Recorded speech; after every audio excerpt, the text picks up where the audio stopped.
Seja a vanguarda e a retaguarda da Igreja. Parte 02, dia 25 de janeiro de 2025. Não pense que o Evangelho é uma coisa nova. É mais antigo que suas montanhas grisalhas. Ou melhor, é mais antigo que os filhos primogênitos da luz. Antes desse princípio, quando Deus criou os céus e a terra, houve outro princípio, pois no princípio era o Verbo. E o Verbo estava com Deus, e o Verbo era Deus. E segundamente, o Evangelho sempre esteve no restaurá-los ao redil. Pensem, amados, naquele grande texto que diz: suas origens foram desde a antiguidade, desde a eternidade. Não pense que o Evangelho é uma coisa nova. É mais antigo que as suas montanhas grisalhas. Ou melhor, é mais antigo que os filhos primogênitos da luz. Antes desse princípio, quando Deus criou os céus e a terra, houve outro princípio.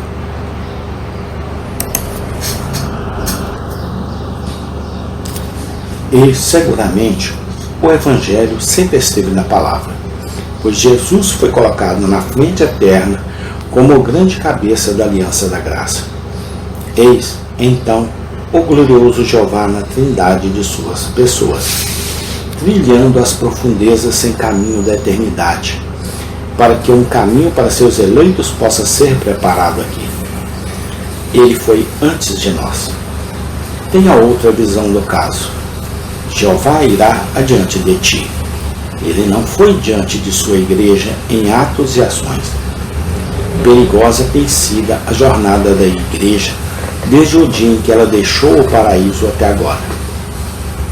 Quando a igreja deixou o paraíso, eu digo, pois acredito que Adão e Eva estavam na igreja de Deus, pois acredito que ambos eram almas redimidas, escolhidas por Deus e preciosas. Eu vejo Deus dando a promessa a eles antes que eles saiam do jardim. E eles saem do jardim, a igreja de Deus. Desde aquela época que o caminho à igreja teve que trilhar. Mas com que fidelidade Jeová guiou o caminho? Vemos as enchentes se acumulando ao seu redor. Mas mesmo assim ela flutua com segurança na arca que Jeová havia providenciado para ela de antemão, pois o Senhor havia ido adiante dela. Eu vejo a igreja saindo de Ur dos Caldeus. É apenas uma pequena igreja com o patriarca Abraão à frente. Eu vejo aquela igrejinha morando no país de um inimigo, movendo-se para lá e para cá. Mas observo como o Senhor é seu líder constante.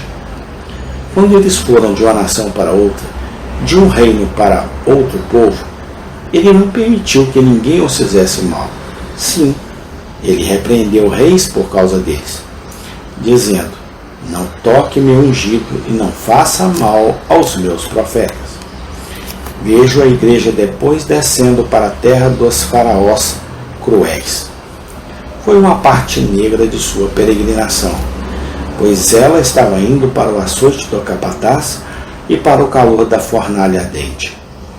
Mas vejo José descendo antes, o grande representante de Jeová.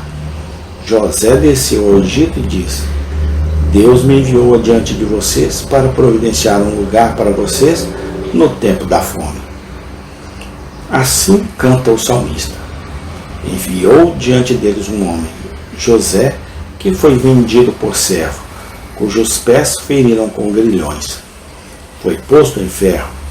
Ele, o rei, mandou e o soltou, mesmo o governante do povo, e o deixou ir livre.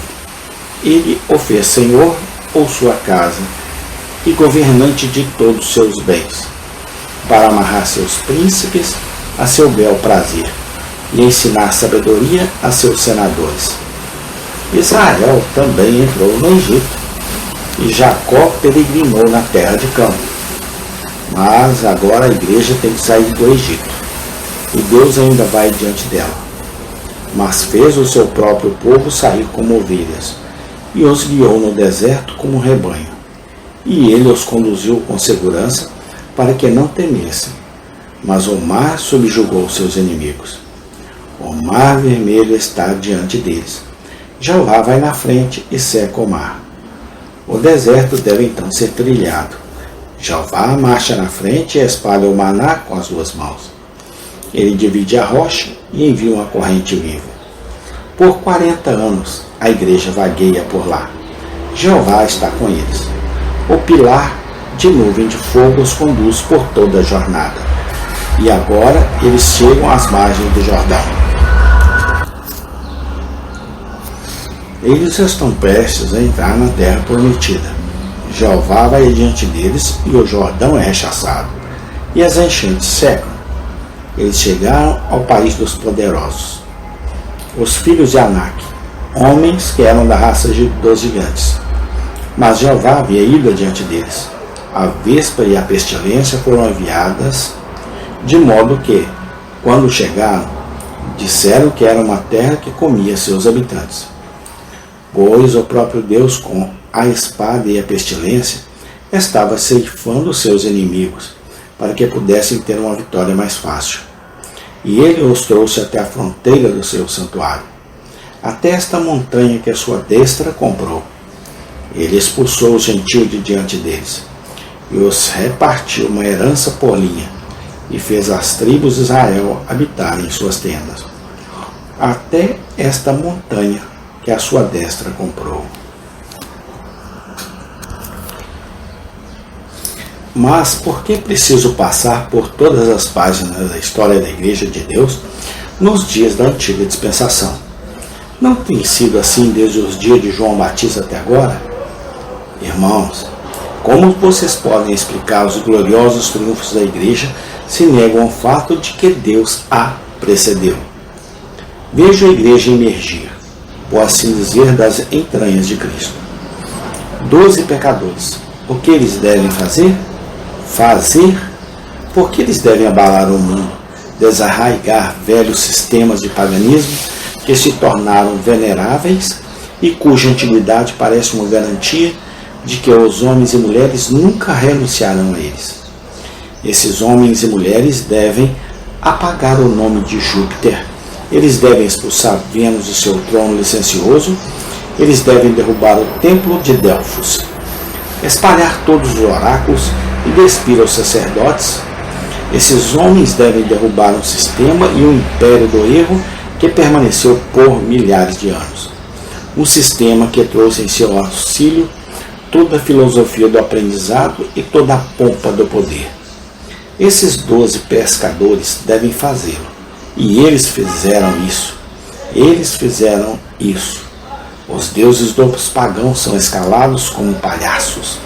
Eles permanecem entre nós apenas como memoriais da loucura dos homens. Mas quem se curva a Júpiter agora? Onde está o adorador de Astarote? Quem chama Diana de divindade? Amém. Tem continuação. Deus seja louvado.